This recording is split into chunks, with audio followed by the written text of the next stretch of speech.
그런 감성의 수준을 높여가는 겁니다. 우리들이 느껴갈 수 있는 세상의 가치가 있어요. 많이들 보면은 자기 생명에 대해서 얼만큼 기회를 줄 수 있느냐, 이것을 높여가는 건데, 그것을 표현한 게 9번째 신족통입니다. 자, 9번째 보겠습니다. 나의 참생명 부처님 생명, 제가 부처님 생명으로 사는 나라의 중생들이 신족통을 얻어서 한 생각 사이에 가없는 부처님 나라를 지나게 하겠습니다. 예, 똑같죠. 나의 참생명 부처님 생명, 나무아미타불을 하면서 먼저 선언을 했어요. 그랬을 때 만나는 모든 인연들이 다 신족통을 얻는다 이거예요. 나만 얻는 게 아니에요. 그러니까 한 생각 사이에 가없는 부처님 나라 지나게 한다.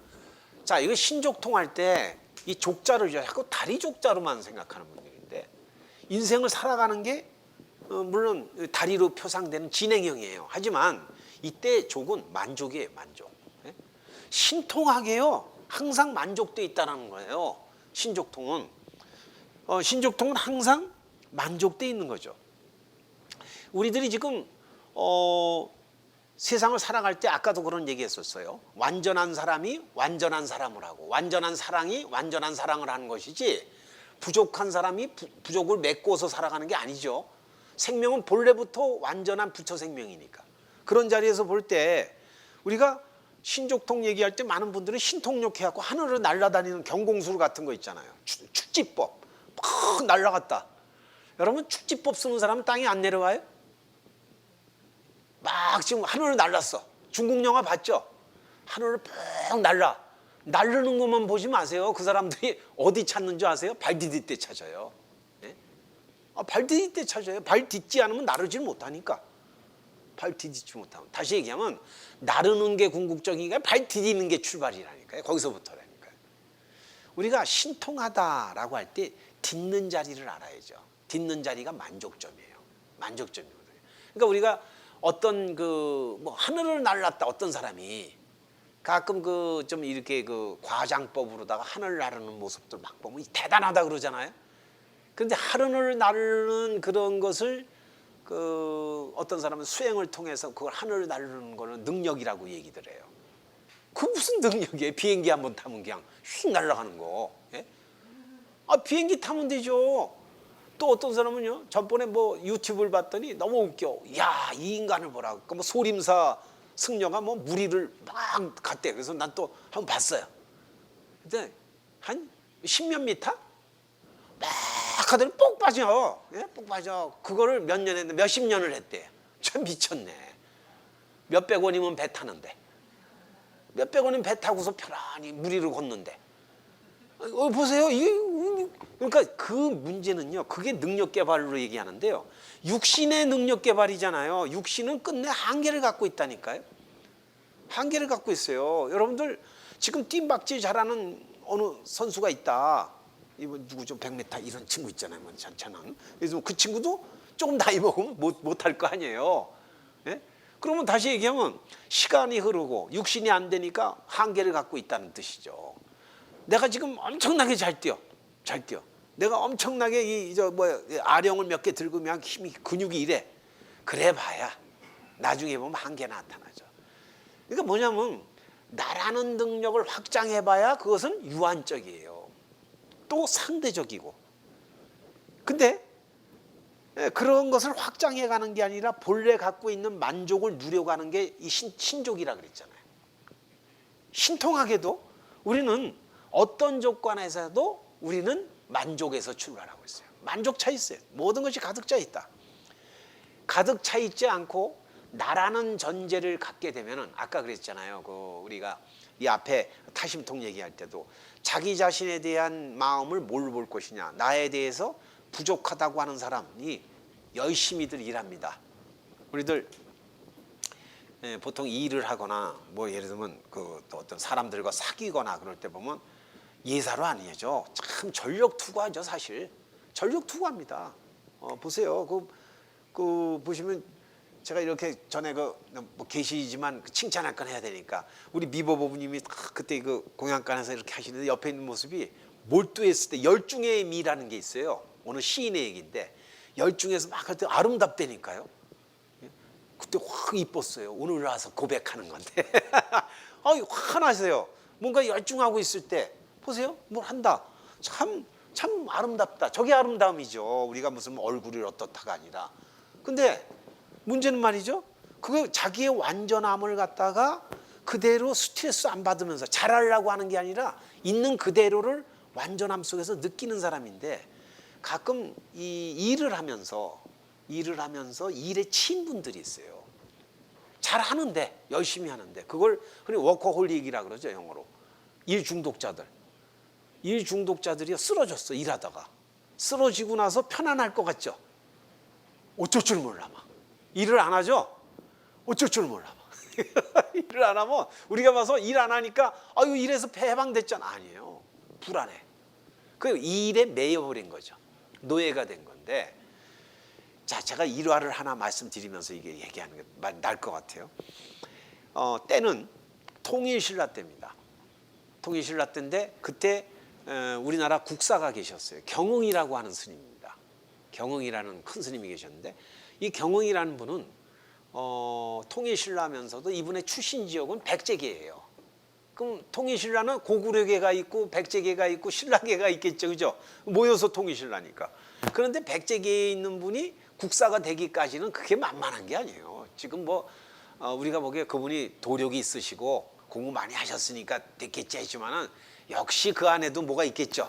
가끔 종교단체에서도 보면 그거 있잖아요. 그 안에도 그 완력이 있을 거 아닙니까? 그런 가운데서 국사 소임을 하시는데 이분이 엄청 열심히 하십니다. 워낙에 공부도 깊으시지만 그것을 많은 분들에게 불법을 전파하고, 또 왕의 선생 아니에요. 국사라는 것은 왕의 선생을 하면서 많은 분들을 상담을 하고, 이런 가운데서 즉 자기 직책을 수행해야 됩니다. 근데 여기서 지금 함정은 요거예요. 내가 맡고 있는 직이 앞서가 버리면 직을 하면서 나는 피폐해져요. 여러분, 많은 그 일을 하면서 피폐해지는 분들이 있어요. 이 일 때문에 보람이 있어져야 되는데 일하면서 피폐해지는 분들은 안타까운 사람들이 많아요. 이분은 온 나라가 다 숭배하는 생불이에요. 그 국사란 뜻은요, 지금 비유한다면 달라이라마 같은 사람이에요. 우리나라의 그때 국사는 한 종정 정도가 아니에요. 그냥 살아있는 부처님. 그럼 살아있는 부처님의 노릇을 해야 되잖아요. 여러분, 좋은 엄마 노릇하려면 얼마나 힘들어요.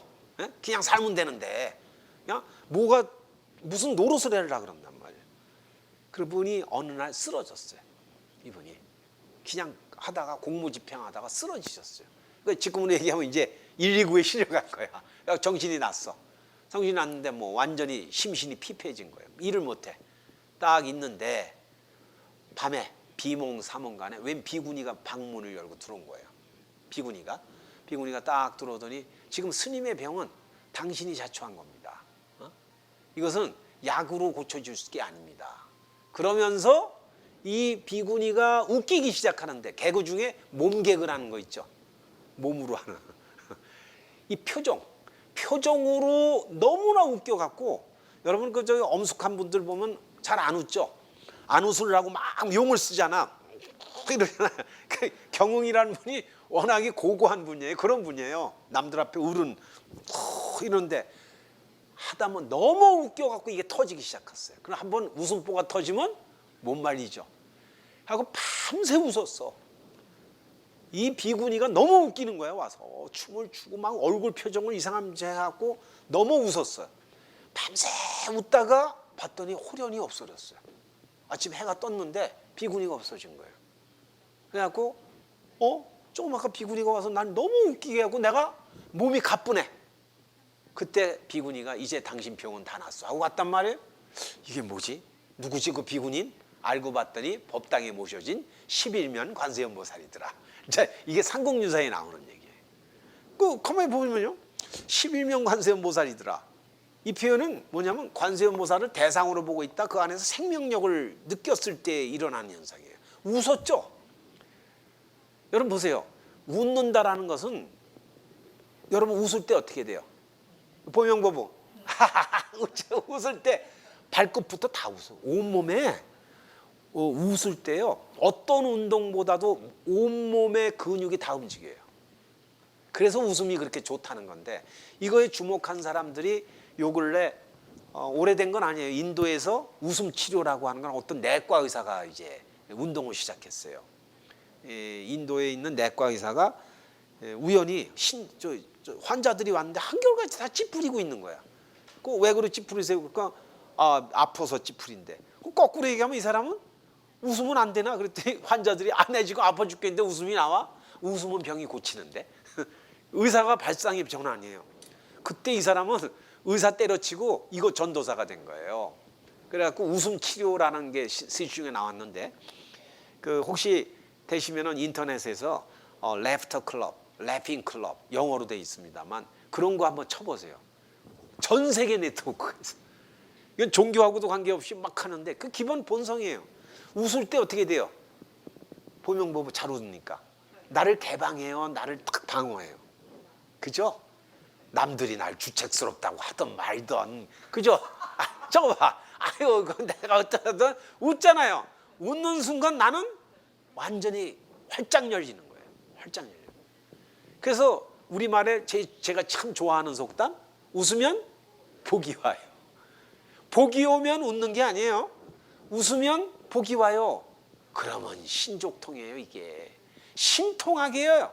만족한 거를 먼저, 여러분 만족하면 웃죠, 우리. 좋은 일 있으면 웃잖아요. 근데 웃으면 만족한 일이 벌어진다니까요. 벌어진 걸 웃으면서 발견하는 거예요. 우리가 내가 좋은 일 있으면 우습게 많은 사람이 하는데 착각이에요. 그건 착각이다.